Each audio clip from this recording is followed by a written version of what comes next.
Welcome to this video lecture from Real Hop, focusing on stability of protein pharmaceuticals. The stability of all drug products is critical both for their efficacy and their safety. Degradation of the molecules can lead to loss of function but also to toxic degradation products. While small molecules often are sensitive to chemical degradation, biomolecules like proteins are sensitive both to chemical degradation and to changes in their physical structure such as their tertiary and quaternary structure. See the lecture on protein structure to know more about this. One major stability issue for proteins is the risk of aggregation and particle formation. There are several different chemical degradation mechanisms. Deamidation and isomerization as well as oxidations are the major routes of degradation, but proteins can also undergo hydrolytic fragmentation, racemization and elimination and Maillard reactions, to mention a few other mechanisms. For the degradation of proteins, we can often find quite many degradation products. Several things affect the stability of a protein formulation. As for many chemical reactions, temperature is crucial, and many protein drugs need to be cold stored. The protein structure, as such, is important. For example, there are combinations of amino acids in the primary structure that make the protein more prone to certain degradation routes such as deamidation. How exposed an amino acid is also important. For example, amino acids in helical structures can sometimes be more protected than those in more flexible parts of the protein. Formulation considerations such as the pH choice of buffer and ionic strength can affect both the chemical reaction as such and the structure of the protein. It is thus important to optimize these for each protein formulation. The presence of contaminations, especially heavy metal ions that can work as catalyzers for reactions, and the presence of ROS, reactive oxygen species, should be reduced to control the oxidation of the protein. Hydrogen peroxide and free radicals are, for example, often present in some excipients, either due to degradation, such as the degradation of polysorbates, or because hydrogen peroxide is used to reduce the bioburden of the excipient. Finally, the product could be sensitive both to light and oxygen in the air. Several things affect the stability of a protein formulation. As for many chemical reactions, temperature is crucial, and many protein drugs need to be cold stored. The protein structure, as such, is important. For example, there are combinations of amino acids in the primary structure that make the protein more prone to certain degradation routes such as deamidation. How exposed an amino acid is also important. For example, amino acids in helical structures can sometimes be more protected than those in more flexible parts of the protein. Formulation considerations such as the pH choice of buffer and ionic strength can affect both the chemical reaction as such and the structure of the protein. It is thus important to optimize these for each protein formulation. The presence of contaminations, especially heavy metal ions that can work as catalyzers for reactions, and the presence of ROS, reactive oxygen species, should be reduced to control the oxidation of the protein. Hydrogen peroxide and free radicals are, for example, often present in some excipients, either due to degradation, such as the degradation of polysorbates, or because hydrogen peroxide is used to reduce the bioburden of the excipient. Finally, the product could be sensitive both to light and oxygen in the air. Deamidation and isomerization are one of the most common reactions for protein formulations. It has been linked to increased immunogenicity of the protein. It involves key amino acids, particularly the hydrolysis of asparagine and glutamine, as well as the isomerization of aspartic acid. These reactions are influenced by the mobility of the polypeptide chain and pH, with a minimum reaction rate occurring at pH 3 to 6.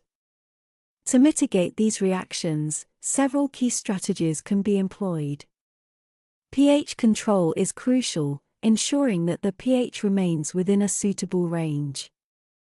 Additionally, the use of excipients such as sugars and polyols can help stabilize the structure and decrease the connection between amino acids that favor the reaction.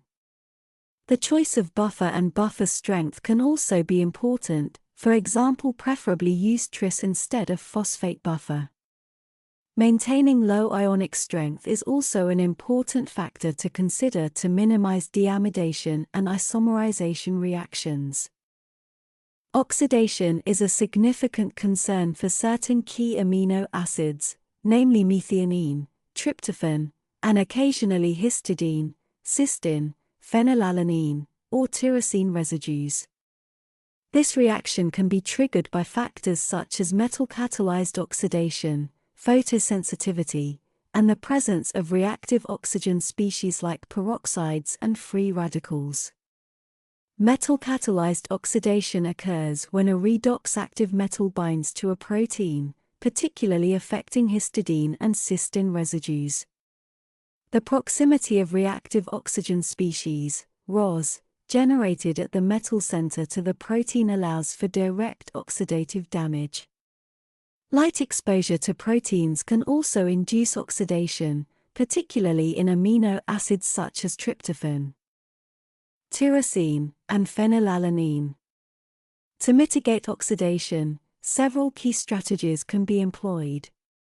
The use of antioxidants helps scavenge and neutralize reactive species. Chelating agents can be employed to bind and sequester metal ions, reducing their catalytic effect on oxidation. It is important to note that the binding affinity of EDTA, a chelating agent, significantly decreases at lower pH levels. Protection against light exposure helps prevent photo-induced oxidation. Careful control of excipients, including their compatibility with the active ingredients, is crucial. Oxygen-free packaging and production processes minimize the exposure of the amino acids to atmospheric oxygen.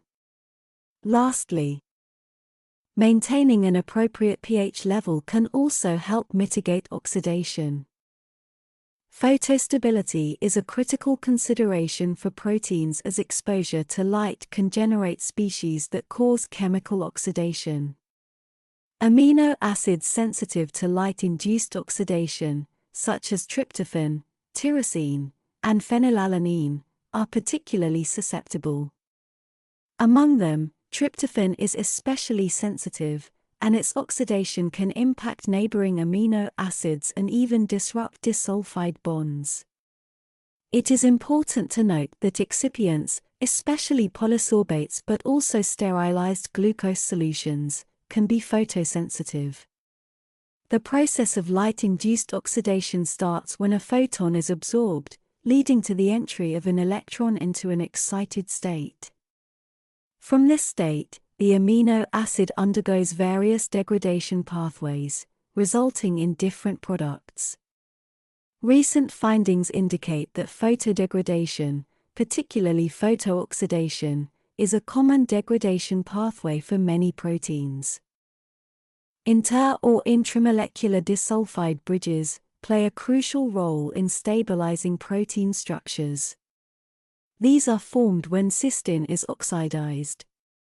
Native disulfide bridges are important for stability, but disulfide scrambling, or reduction of these disulfide bridges can result in the loss of stability within the protein. This reduction can occur due to various factors, including the presence of reducing agents or conditions that promote disulfide bond breakage. Disulfide scrambling, wherein disulfide bonds are reshuffled or exchanged, can also occur under certain circumstances. The consequence of disulfide bond changes, whether through reduction or scrambling, is the induction of conformational changes in the protein structure. These changes can disrupt the native folding and lead to the aggregation of misfolded or unfolded proteins. Proteolysis of the peptide backbone involves the cleavage of peptide bonds. This can occur through several mechanisms. For example, asparagine hydrolysis is associated with backbone cleavage. In the case of antibody fragments, hydrolysis occurs in the hinge region between aspartic acid and lysine, as well as between histidine and threonine. Fragmentation can also be caused by proteolytic enzymes. Key conditions for proteolysis include a pH below 6, which enhances susceptibility to cleavage. Asparagine proline residues are particularly sensitive to proteolysis. In the hinge region, both acid and base conditions can drive hydrolysis. To mitigate proteolysis, it is important to remove protease enzymes during downstream processes. Racemization and elimination are chemical processes that involve deprotonation of the hydrogen on the carbon of specific amino acids. Certain key amino acids, such as serine, aspartic acid, and asparagine, can react but are generally slow in undergoing these reactions. Cysteine is particularly important for elimination. These reactions are normally so slow that they can be used to determine the age of protein products that are several 100 years old. The conditions that influence these processes are racemization. Basic pH levels should be avoided to prevent racemization, which is the conversion of a chiral molecule to a racemic mixture. Racemization reactions are more favorable under basic conditions. Elimination.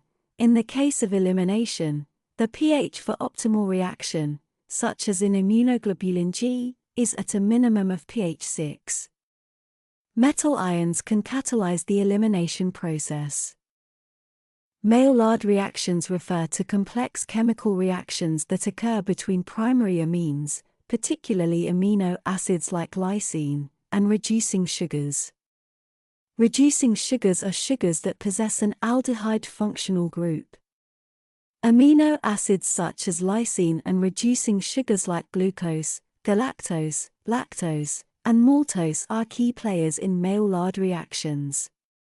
These reactions involve the condensation of the amino group of the amino acid with the carbonyl group of the reducing sugar, resulting in the formation of a variety of compounds known as the Maillard reaction. The Maillard reaction is a complex and multifaceted process influenced by factors such as temperature, pH, time, and the presence of other reactants or catalysts. To increase chemical stability, several strategies can be implemented. Minimize exposure to peroxides, as they can initiate unwanted chemical reactions. For example, the use of PEG and PEG-based surfactants, as these are prone to degradation and formation of peroxides. Also, avoid excipients that have traces of hydrogen peroxide. Monitor and control the presence of protease impurities, as they can catalyze degradation reactions. These can be impurities generated by the manufacturing process of the API. Avoid unwanted metal ions. Particularly transition metal ions can catalyze degradation reactions. The addition of chelating compounds like EDTA can help sequester these ions. Add antioxidants such as ascorbic acid to the formulation. Add protective ingredients such as osmolytes, carbohydrates, amino acids, and polyols such as glycerol, PEG, mannitol. Store the product in oxygen-free packaging to minimize oxidative reactions. Protect the product from light exposure. Maintain appropriate pH levels to prevent pH-dependent degradation reactions. As discussed previously in the lecture on structure, conformational stability of the protein is important for its function and safety and can lead to loss of activity and formation of aggregates and particles. Aggregation is triggered by how the protein is handled. Temperature is important, and proteins can go through both heat and cold denaturation, which can lead to aggregation but also loss of potency. The adsorption to interfaces is known to increase aggregation, and that's also the case with shaking and dropping. Finally, one has to be aware that dilution of a formulation can change the solution condition, for example lowering the amount of protective substances such as surfactants leading to aggregation. Proteins are susceptible to structural changes and denaturation at both high and low temperatures. High temperatures can disrupt the interaction of amino acids within proteins, leading to the unfolding and loss of the native structure. However, proteins are also susceptible to cold denaturation, where proteins lose their native structure and undergo unfolding and denaturation at low temperatures. Unlike the typical denaturation that occurs at high temperatures, cold denaturation occurs at temperatures below the protein's usual folding range. This process is driven by changes in the balance between entropic and enthalpic factors, leading to a disruption of the protein's hydrophobic interactions. Thus, understanding the protein's stability towards temperature is important. The aggregation seen when protein formulations are dropped can also be related to heat. When a product is subjected to impact, the sudden force can generate cavitation, resulting in localized high temperatures. This can potentially impact the stability and structure of proteins present in the product. Freeze destabilization can be caused by other factors than cold denaturation. During freezing, the formation of ice crystals can cause changes in the composition and concentration of the drug product, potentially affecting its stability and efficacy. Proteins have a propensity to adsorb onto ice crystals. This adsorption phenomenon can alter the distribution and concentration of proteins, potentially leading to aggregation and destabilization. Proteins can interact with interfaces such as solid surfaces, liquid-liquid, or liquid-gas interfaces, leading to changes in their conformation and increased likelihood of aggregation. Typical interfaces that a protein encounters are air bubbles. Shaking of course generates such bubbles and can thus induce aggregation. Other mechanical treatments of protein formulations such as pumping and extensional flow have also been seen to induce aggregation. Whether this is due to the exchange of adsorbed proteins at the interface or also an effect of the stress that the protein encounters during flow is still under discussion. Another interface that proteins might encounter is silicon oil droplets. Silicon is, for example, used on syringes to reduce the force needed for injection. In this case, the adsorption of protein to the silicon could emulsify the oil and lead to silicon droplets in the product. Dilution can lead to problems with protein aggregation due to several factors, including changes in the composition of the formulation, pH, ionic strength, and the concentration of surfactants. Changes in formulation composition upon dilution can disrupt the delicate balance of stabilizing agents and excipients, leading to increased protein-protein interactions and aggregation. pH variations resulting from dilution can affect the charge distribution and solubility of proteins, potentially promoting aggregation if the pH is outside the protein's stability range. Ionic strength changes caused by dilution can alter the electrostatic interactions between proteins and other molecules, potentially favoring protein aggregation. The concentration of surfactants may be optimized in the original formulation to prevent protein aggregation. Dilution can disrupt this balance and compromise the ability of surfactants to maintain protein solubility. It is also important to dilute formulations with the right diluent. For example, trastuzumab, a monoclonal antibody used in cancer therapy, is generally safe to dilute in 0.9% sodium chloride, normal saline solution, due to its compatibility with this isotonic solution. However, dilution in a 5% dextrose, glucose, solution may not be suitable as it can cause protein aggregation and impact trastuzumab's stability. There are